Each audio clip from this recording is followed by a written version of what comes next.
दोस्तों, अगर आप भी कठिन परिस्थिति में कमजोर हो जाते हैं तो आपको यह कहानी अवश्य सुननी चाहिए, जो आपको किसी भी परिस्थिति में जीना सीखा देगी। इसलिए आपको यह कहानी जरूर सुननी चाहिए। एक बार गौतम बुद्ध एक वृक्ष के नीचे बैठकर अपनी साधना में लीन थे। वह कई दिनों से इस साधना को कर रहे थे। जिस जगह पर बुद्ध ध्यान कर रहे थे उसी रास्ते से शिकारी कहीं जा रहा था। शिकारी ने महात्मा बुद्ध के बारे में काफी तारीफ सुनी थी, जैसे उनके स्वभाव के बारे में, उनके ज्ञान के बारे में। लेकिन यह सब सुनकर भी वह उनसे संतुष्ट नहीं था और उसे महात्मा बुद्ध पर विश्वास नहीं था। उसने जब महात्मा बुद्ध को साधना करते हुए देखा तो उसके मन में विचार आया कि क्यों न बुद्ध की परीक्षा ली जाए। इससे उनकी असलियत का पता लग ही जाएगा कि क्या सच में वह बहुत ज्ञानी है। शिकारी वहीं खड़े होकर सोचने लगा कि क्या किया जाए। तभी उसकी नजर एक पत्थर पर पड़ी तो उसके मन में तुरंत एक विचार आया और शिकारी ने पत्थर उठाकर साधना में लीन बुद्ध पर फेंक कर मारा। वह पत्थर बहुत जोर से बुद्ध को लगा था, लेकिन उन्होंने कोई प्रतिक्रिया नहीं दी। वह चुपचाप अपनी साधना में लीन ही थे। बुद्ध का मानना था कि शरीर को तकलीफ होती है, आत्मा को कभी नहीं। दोस्तों, उसी तरह शिकारी द्वारा फेंके गए पत्थर से उनके शरीर को तकलीफ हुई है, ना कि आत्मा को, और बिना किसी प्रक्रिया के साधना में लगे रहे। शिकारी कुछ समय तक बुद्ध की तरफ देखता रहा और सोचता रहा कि अब महात्मा बुद्ध कुछ तो प्रतिक्रिया करेंगे।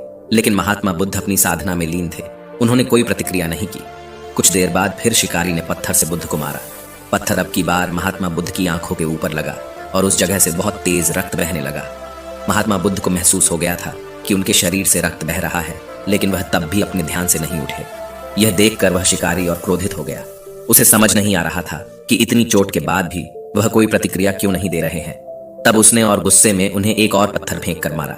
अब की बार बुद्ध के शरीर से बहुत ही ज्यादा रक्त बहने लगा था। उन्हें इतनी पीड़ा हो रही थी कि उनकी आंखों से आंसू बह गए थे, लेकिन तब भी उन्होंने साधना नहीं छोड़ी। यह देखकर शिकारी से रहा नहीं गया और वह गौतम बुद्ध के पास गया और बोला, है महात्मा, मुझे आपसे कुछ पूछना है। बुद्ध ने इस बार अपनी आंखें खोली। बुद्ध की आंखों की चमक से ही वह व्यक्ति हैरान था। बुद्ध ने कहा, पूछो, क्या पूछना चाहते हो? शिकारी ने कहा, जब मैंने आपको पत्थर मारा तो आपने प्रतिक्रिया क्यों नहीं दी, जबकि आपको चोट लगी है और आपको पीड़ा भी हो रही है, लेकिन तब भी आपने कुछ नहीं कहा। तब महात्मा बुद्ध ने बड़े ही सरलता के साथ कहा, क्योंकि इससे मेरे शरीर को कष्ट हुआ है, मेरे मस्तिष्क को नहीं। यह सुनकर शिकारी अचंभित रह गया। उसने फिर महात्मा बुद्ध से पूछा, तो फिर आपकी आंखों से आंसू क्यों बह रहे हैं? तब इस पर महात्मा बुद्ध ने कहा, तुम्हारे द्वारा किए गए अनुचित कार्य के परिणाम के बारे में मेरा विचार कर रो रही है। तुमने इतना बड़ा पाप किया है, तुम्हें कैसी सजा मिलेगी? मेरे मस्तिष्क में यही विचार आ रहा है। बुद्ध की बातों को सुनकर शिकारी एकदम हैरान हो गया और वह महात्मा बुद्ध के चरणों में गिर गया। शिकारी ने महात्मा बुद्ध से माफी मांगते हुए कहा कि महात्मा, मुझे क्षमा करें। मुझे आप पर विश्वास नहीं था। मुझे लगता था कि आपकी हर चीज झूठी है, लोग बेकार में ही तारीफ करते हैं। लेकिन मुझे आज यह यकीन हो गया कि आपका ज्ञान सत्य है। मुझे क्षमा करें और मुझे अपने पास शरण दे। गौतम बुद्ध बहुत ही दयालु थे। उन्होंने शिकारी से कुछ नहीं कहा और उसे क्षमा कर दिया। बुद्ध ने उसे अपना आशीर्वाद दे दिया। वह शिकारी महात्मा बुद्ध का आशीर्वाद पाकर एक महान व्यक्ति और साधक के रूप में अपना जीवन व्यतीत करने लगा। मॉरल ऑफ द स्टोरी, दोस्तों, इस कहानी से हमने यह सीखा कि हमें भी अपने शरीर और आत्मा दोनों को मजबूत करना होगा। चाहे कितनी भी पीड़ा हो, हमें उसे बर्दाश्त करना है। यदि आप उस पीड़ा के आगे हार जाओगे तो कमजोर पड़ जाओगे। इसलिए खुद को मजबूत करो।